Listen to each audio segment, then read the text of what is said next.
I used to think that I just couldn't paint because I tried for years and nothing really got better. In fact, 2 months ago, I tried to paint this lady and I made this. And you might think, that's not that bad. That took me 12 hours. So I used to think that until I took a class with Authoro and he showed me one exercise that changed everything. 8 weeks later, this painting became this. So in this video, I'm going to share what that exercise is, why it's so important, and how you can use it to create fully fledged paintings. But something I wish I knew before even trying to paint was what actually makes a good painting. When you look at artists like Ramon and Patrick O'Keefe, you might think that it's the colors and the subject matter that make a painting cool. While that's what captures most people's eye, it's actually the two things going on beneath the colors that makes the biggest difference. These two things dictate about 90% of the success of your painting, and that's values and shapes. That's all painting is. It's a series of good value choices and good shape choices. And this was the biggest thing that Authoro taught me. And if you look at his work, he clearly knows what he's talking about. So watch this video and then go follow him and study his work. But knowing this, the best way to improve would be to figure out some exercise that isolates those two skills. And this is where I'd love to introduce the black and white value study. This exercise single-handedly made the biggest difference with my art. It is to painting what the cube grid is to perspective. It is the simplest expression of painting. And before you can successfully paint these exciting vistas, you have to master the basics. So how do you do this exercise? Well, you find any reference and your job is to translate that reference into just black and white values. And you're going to say, well, that seems really tough because nothing really looks like just the black and white read. And this is why it's such a powerful exercise. This exercise forces your brain to create a decision-making hierarchy when it looks at an image. When you only have two values to work with, but the image is a spectrum of color, your brain has to think, what are we trying to show? What is the clearest way to show that with just one value? And over time, as you repeat this exercise, you will learn what Patrick O'Keefe calls graphic reduction. This is the ability to look at an image and then reduce it graphically into a sequence of shapes that emphasize its form. This is the secret behind Ramon, Patrick O'Keefe, Authoro, and all these amazing painters that we look at and go, wow, they can paint. If your reference can be understood only in black and white, then you have successfully laid the foundations for a painting already. Now we're going to get into how to take it from here to here later in the video, but right now let's focus on how to do this well. The most important thing to do is to start with the biggest basic shapes. And what Authoro made me do was use a flat square brush. Don't use an opacity brush. You are intentionally creating limits on your own tool set so that you're forcing your brain to make as many decisions as possible. The more decisions you've had to correct, the better you have learned. So this exercise forces you to make tons of decisions because you have no variables to work with. You only have one color and you have one shape of your brush. So I started out with the most basic reference I could find, which were images of primitive forms under harsh lighting. The harsher your lighting, the less interpretation you have to make as the viewer. If you take an image with very diffused light, there aren't clear borders of light and shadow, which makes it really hard. So start off with images like this. As you're doing this exercise, the most important thing you want to capture is the shape. You need your painting to look like the shapes seen in the reference. So what I did was copy and paste the actual reference and then work on that layer so that I know that the ratio of my painting is the same. And at this level, I was doing what Authoro calls shape matching. Now, shape matching is what it sounds like. Your exercise is to match the shape you see in your reference and create it. Now, if you can do this successfully, you'll find that your forms read much better. And if you can't do this successfully, your painting isn't going to work at any level. Now, you can see this in effect with both of these paintings. They're both of the same reference, but one of them had a stronger black and white read than the other. And as you can see, when I progress the painting, look at which one remained stronger.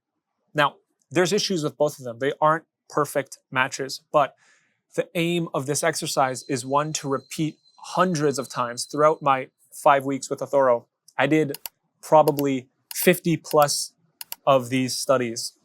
Now, you can do these studies on paper or you can do them digitally, but I did these wrong for so long. So make sure you're not making these mistakes. Firstly, as I mentioned in this video, trust your eyes because your brain lies. An example of how my brain used to lie to me was look at the image and then look at my painting.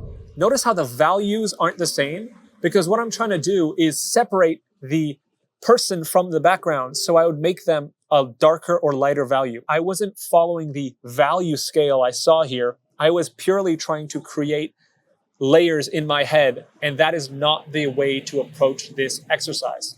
Now, the beauty of this is it's not only an exercise, it is the foundation of a method to take a painting from beginning to end.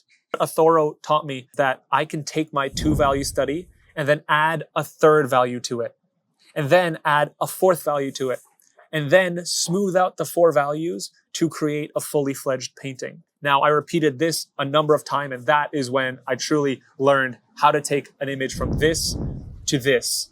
It's as simple as adding 1 value at a time. The point of the 2-value study is to train your eyes to see shapes and your brain to interpret value groups. Once you've done that, you move on to a 3-value study. Now, the 3-value study will feel like a breath of fresh air because you're all of a sudden working with so much more than you previously had.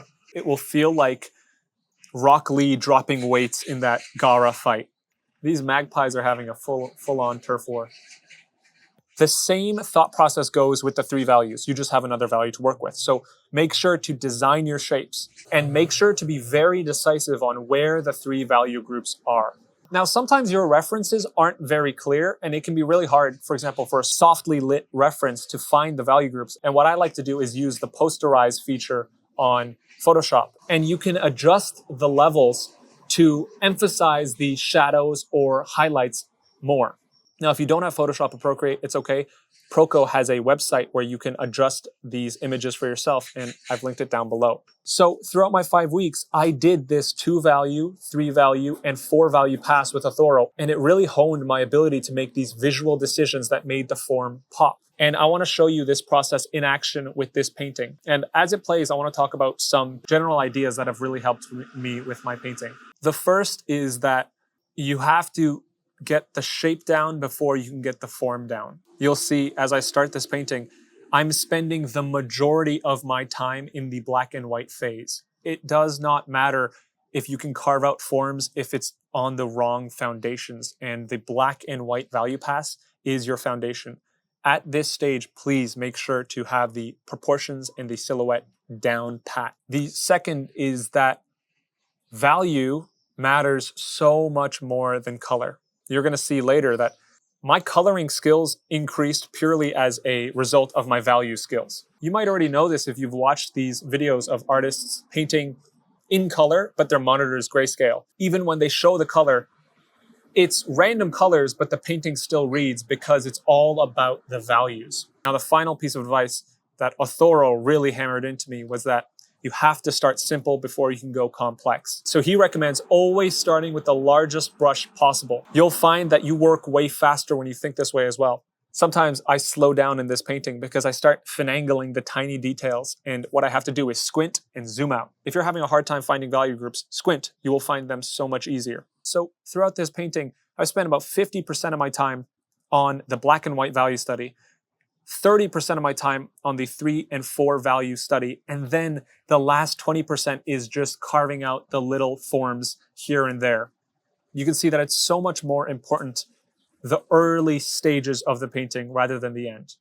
By creating a strong black and white value painting, you create a graphic anchor that the rest of your detail just slots into. So that is why it is so important to create the black and white value study. So if you want homework, start with 10 value studies of primitive forms in harsh lighting, images like this, as opposed to images like this. And then do 10 value studies of random objects, images like this, fruits, kettles, random household objects. And over time, as you get comfortable seeing these value groups, reduce the contrast of the reference so you force your brain to make those decisions more. Make sure to keep your brush non-opacity and one shape. So no pressure or opacity size. If you're working on paper, then a Copic marker that has just a set, not this side of the Copic, but this side would be good. And once you get this exercise ingrained in you and practice these 2 values, then 3 values, and 4 values, you can abandon that method and just start painting, and it will just be better. And I can show you that this painting of the lady, 8 weeks later, I didn't even use the same method, but having trained my eye to see value groups, I was then able to get better not only at painting on the fly, but painting with color. Now, Athora and I hadn't practiced this at all. So purely as a result of practicing my value groups, my coloring became better, my decision-making became better, and I couldn't recommend this exercise to you enough. Thank you to Athoro for teaching me. Go check out his summer mentorship starting soon. If you want teaching from me, Drawing Club starts in June, link in the description. Thank you guys for watching. I'll see you in the next video.